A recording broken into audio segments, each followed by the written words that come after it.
ফেনীতে মামলা, হুমকি, শ্রমিকদের মারধর ও চাঁদা দাবির অভিযোগে বহুতল ভবনের নির্মাণ কাজ বন্ধ হয়ে যাওয়ায় ক্ষতিগ্রস্ত হচ্ছেন ভবন মালিক ও নির্মাণকারী প্রতিষ্ঠান। এতে একদিকে যেমন নষ্ট হচ্ছে নির্মাণ সামগ্রী, অন্যদিকে আর্থিক ক্ষতিসহ মামলায় হয়রানির শিকার হচ্ছেন মালিক এবং নির্মাণকারী প্রতিষ্ঠান। ঘটনাটি ঘটেছে ফেনী পৌরসভার ১৬ নং ওয়ার্ডের পুরাতন পুলিশ কোয়ার্টার এলাকায়। সরজমিনে গিয়ে দেখা যায় ওই এলাকায় মৃত আব্দুর রশিদের ছেলে BM শাহ আলম ও তার ভাই SM বদরুল আলমের নামে রামপুর মৌজায় বিভিন্ন দাগে 37.54% ভূমি রয়েছে। ওয়ারিশ সূত্রে উক্ত খতিয়ানে দুই ভাইয়ের আদা-আদি হিস্সা রয়েছে। পরবর্তীতে উক্ত খতিয়ান অনুযায়ী শাহ আলম ও তার ভাই অভিযুক্ত বদরুল ১৯৯৬ সালে একটি আপোষ বণ্টন দলিল রেজিস্ট্রি করেন, যাতে ভুক্তভোগী শাহ আলম ৭৬৮২ নং দাগে ১৭.৭০% ভূমিসহ মোট ৩ দাগে ১৮.৬৮৫ শতক জমির মালিক হন। এরই মধ্যে বণ্টন দলিল অনুযায়ী বদরুল তার জায়গায় বাড়িঘর নির্মাণ করে বসবাস করে এবং ভাড়া দিয়ে ভোগ দখল করে আসছেন। অপরদিকে শাহ আলম তার জায়গায় একাংশে একটি বাড়ি নির্মাণ করলেও অপরাংশে আর্থিক সংকটে বাড়ি নির্মাণ করতে না পারায় সোনাগাজীর আনন্দীপুর ভূঁইয়াবাড়ির মৃত মাহবুবুল হকের ছেলে মোহাম্মদ রবিউল হক ভূঁইয়ার সাথে ভবন নির্মাণ সংক্রান্ত একটি আমমুক্তার দলিল সৃজন করেন। সেই দলিলের অনুসারে জায়গাটিতে বহুতল ভবন নির্মাণের কাজ করতে গেলেই বাধা দেয় অভিযুক্ত বদরুল। যে আমি রবিউল হক ভূঁইয়া, আমার পশ্চিম পাশে যিনি আমাকে হয়রানি করতেছেন উনি হচ্ছে বদরুল আলম বাবলু। উনি আমাকে বিভিন্ন আকার ইঙ্গিতে চাঁদা দাবি করে আমার কাজ বন্ধ রাখছে। চাঁদা না দেওয়াতে সে কাজ বন্ধ রাখছে।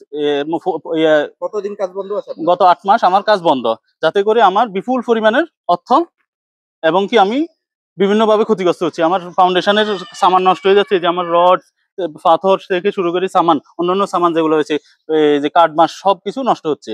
কিন্তু সে বিভিন্ন লোক মাধ্যমে আমাকে প্রস্তাব করতেছে তার সাথে বসার জন্য কেন সে চাঁদা দাবি করতেছে।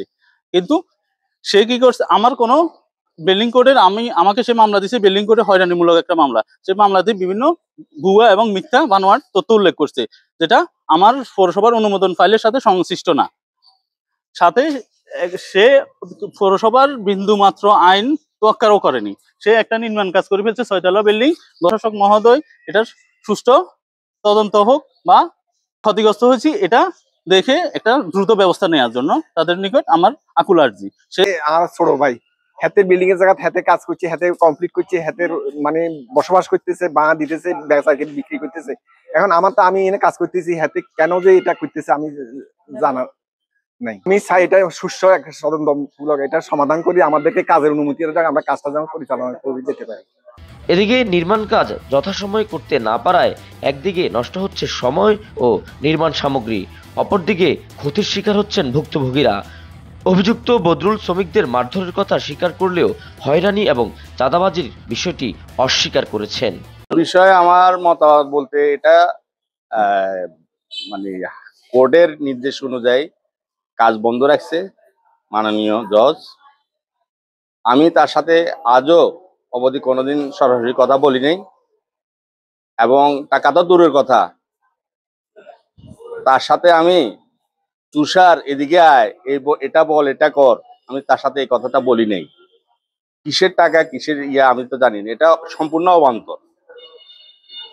আর মামলা দিয়ে হয়রানি করছেন, এই বিষয়ে মামলা দিয়ে হয়রানি করছি, তাইলে আপনারা কোর্টে যান, কোর্টে প্রটেক্ট করেন। আপনারা সাংবাদিক মানুষ, আপনারা যেতে পারেন, যাই দেখেন কোর্টে কি বলতে চায়। তার মানে বাবলু ভাই চাঁদা দাবির বিষয়টা আমি জানি না এটা।